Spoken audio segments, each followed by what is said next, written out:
Obviously, you saw Andrew was not out here today. You know, we went according to plan. Felt good about him going for the first 4 days and progressing up. And then just getting feedback from Andrew, just not ready to take the next step, and just thought the best thing to do is be conservative, go back and regroup, and let's get this thing right. We still got plenty of time to go. And listen, we're dealing here with a guy who knows how to deal with this stuff. And I trust Andrew implicitly and want to listen to him and the feedback. He knows what he feels. So I think we're doing the right thing there. You probably will not see him the next 3 days or the next 2 days. Then we'll get our day off and we'll reassess where we go from next week. Frank, Okay. can you give us any sense of that feedback? 'Cause, I mean, that kind of sounds like a setback. You know, I'll let him answer that. I don't know if it's a setback. I don't know if I would categorize it as that. He might, you know, we'll see how he would categorize it.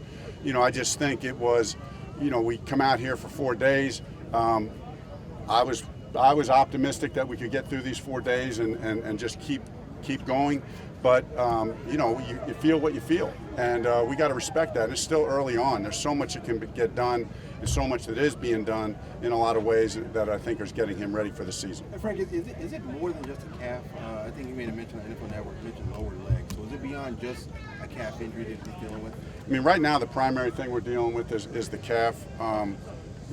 And the feelings there. I'll let him elaborate on that, you know, going into the specific details if he wants to elaborate. But we typically don't elaborate on every detail of every injury for any player, you know, not just Andrew.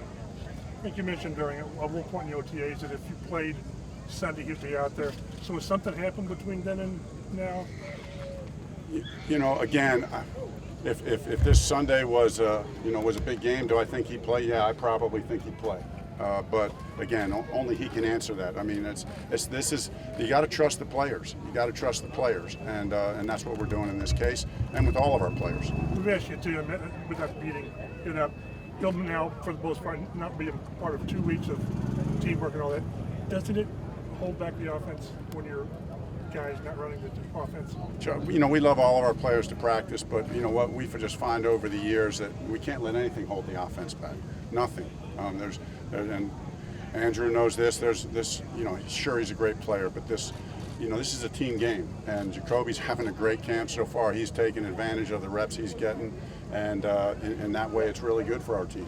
And so, you know, we're full speed ahead. Frankie, you said that if this was a game week and there was a Sunday game that Andrew would play. Is that a little premature, or was that? Yeah, I mean, before there was something else happening, or like a setback we've seen in camp. Yeah, no. Again, I didn't talk to him in detail this morning. We talked last night about the plan for this week. I listened to, you know, he laid it out exactly how he was feeling, what was good, what wasn't so good, and just talking it through with everybody. Just felt like this is the best plan to take this 3 days, because you know when you give him 3 days to kind of get his body right, you know he's going to get every ounce out of that he can. So could he play this Sunday? Yeah, I'm optimistically saying yeah. If you talk to him, he might say, well, I'm not sure. It'd probably be a game time decision, but you can ask him that. Frank, how important is it for him to get preseason reps, or for even guys like Devin or Paris to have game reps with him? You know, every rep is important. Honestly, he wasn't going to play. You know, if he would have came in here 100% healthy, I'd already determined he wasn't playing in the Buffalo game anyway. That was predetermined 3 months ago. And wouldn't play in the last preseason game. So the plan in a perfect world would have been he played a little bit in game 2 and a little bit in game 3 and not a whole lot. So we feel like we get game speed reps out here.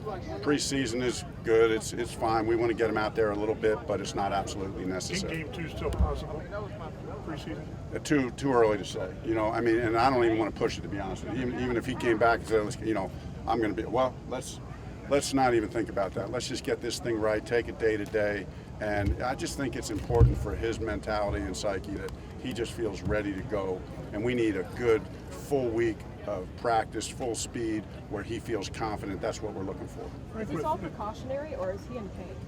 Oh, no, he has some pain. He definitely has some pain. That's really the feedback. So, and you know, and when you start talking about pain, it's a continuum, right? I mean, it's 0 to 10. You know, where do you feel? And whatever the player feels, you have to respect that, especially a guy that's been around. This isn't a guy this isn't his first rodeo. So we know he's tough. We know he can play with pain, but we got to be smart right here.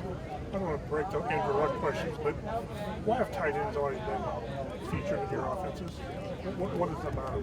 Just good matchups. You know, when you get athletic, explosive tight ends like Eric Ebron, when you get really smart tight ends like Jack Doyle, you know, and long tight ends like Mo Alley Cox. They're good matchups on safeties and on linebackers. You're getting coverage on linebackers and safeties, and we feel, and there's good linebackers and safeties out there, but we just feel that's our advantage. Furthermore, you're typically working inside. The ball's in the air, travels less time in the air. The less time in the air, the better for the offense. You know, the less margin of error. So I think those are some of the key reasons. Does that go back to Buffalo when you had, was it McKellar? I mean, does it go back that far back? Yeah, well, there's no doubt. As far as how I think about it, yeah. As far as how I think about it, there's no doubt. Seeing, you know, and even back then we had Pete Metzler's inside like a Jack Doyle. You know, knew how to use Pete Metzler. Knew how to use a guy. You know, Keith McKellar was like an Ebron. You know, and then you go down the road. When I was here the first time as the quarterback coach, and you know, you had Dallas Clark.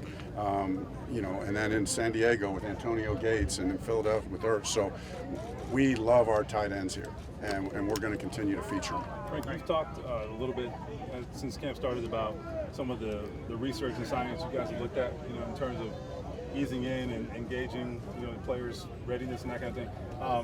Was that something that's a more recent effort for you, or was that something that you've been kind of attuned with for, you know, a longer period of time? No, I feel like I've been pretty tuned in with that. You know, I think Chris and I talk about this a lot. You know, I'm open to the sports science stuff. I'm old school in some ways, but I like the sports science stuff. And it's just a question of how to use it.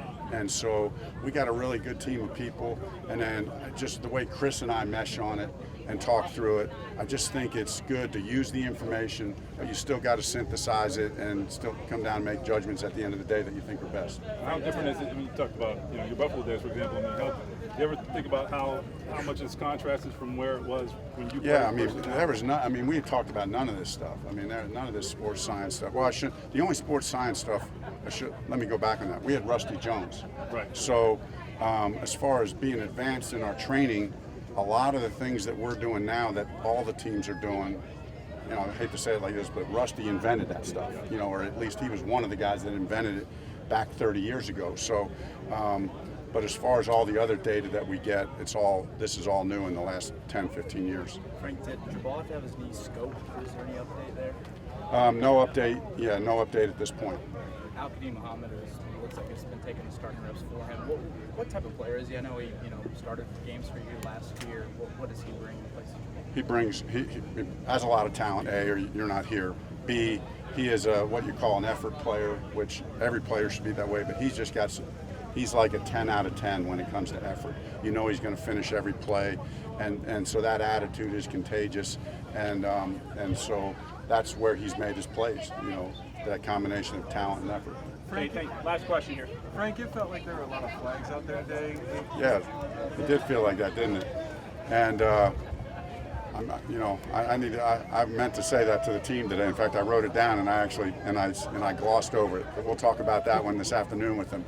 That's why we have the officials out here. You know, when we get a pre-snap penalty, I want to mark it off, a delay a game, and I want us to feel the pain of it. You know. And of course, we do tell the officials to call it a little bit tighter, like the pass interference stuff, you know, because we want our guys to kind of get used to it. So we need to clean that up. We've talked about that as a team, that we got to become a less penalized team, more disciplined in that way. So that's certainly a goal. Okay, thank you.